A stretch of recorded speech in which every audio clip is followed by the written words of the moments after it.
So yesterday, there was a 48-hour premiere for Silksong News by Team Cherry themselves. But after that, we got 30 whole seconds of new Silksong footage at Gamescom. Remember when people were freaking out about the few seconds at the Nintendo Direct? Yeah, this tops that by a lot. So let's look at this new footage and decipher what we can. Starting from the background panels, we can see Hornet fighting this small dark enemy, which we've seen before, in an area I presume to be the Farfields. She doesn't use any new special weapons from what I can tell, but there is an icon on the HUD. Unfortunately, the quality makes it impossible to see, so I have no idea what it could be. It then cuts to a full screen view of another scene from the same place, and this time we see Hornet using the harpoon dash ability on one of these mossy balls, which I presume are like the wings mold from Hollow Knight. We've seen Hornet do this a few times before, but with different balls, and sometimes with flowers, so I'm assuming the game is going to be a bit more focused on platforming than Hollow Knight.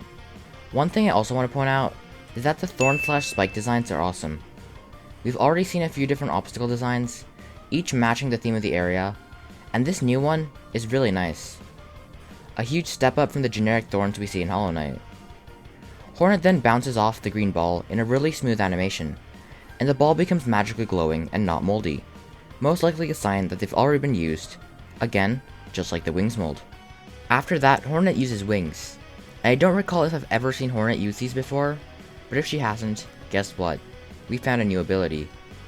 She then does a spinny attack on this enemy here, which is the same spinny attack this Redditor pieced together with a spreadsheet. The spinny attack looks like it should come from this icon in the HUD, but that tool is confirmed to be this attack. So my theory is that this symbol actually represents a spinny move, and it's like a passive ability that doesn't cost silk, like a pogo from Hollow Knight, as moves that cost silk usually have a white outline, like this one. Also, this guy is a new enemy. He kind of gives me Boofly vibes, just flying there and minding its own business. There's also green infection blob things coming out of him when you hit him, possibly hinting at a new type of infection, or maybe it's just a visual thing. After that, we get another look at the enemy, and this time it's attacking Hornet by spewing out green blobs. Also, there appears to be some flowers or mushroom looking things growing out of his back, which may or may not have a correlation to this symbol in the HUD, which also has the same flowers/mushrooms. Also, there's a bench sign here, which is pretty straightforward, leading Hornet to the nearest bench just like in Hollow Knight. The next clip is on Hornet fighting some enemies in what I presume to be the Citadel, considering there are Citadel looking enemies here.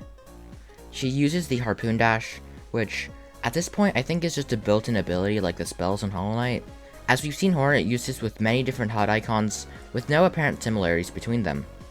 We also see this enemy charge up a whip attack, which we barely see happen, but the fact that the enemies have this kind of more sophisticated moveset really says something about the quality of the game, and also probably the difficulty.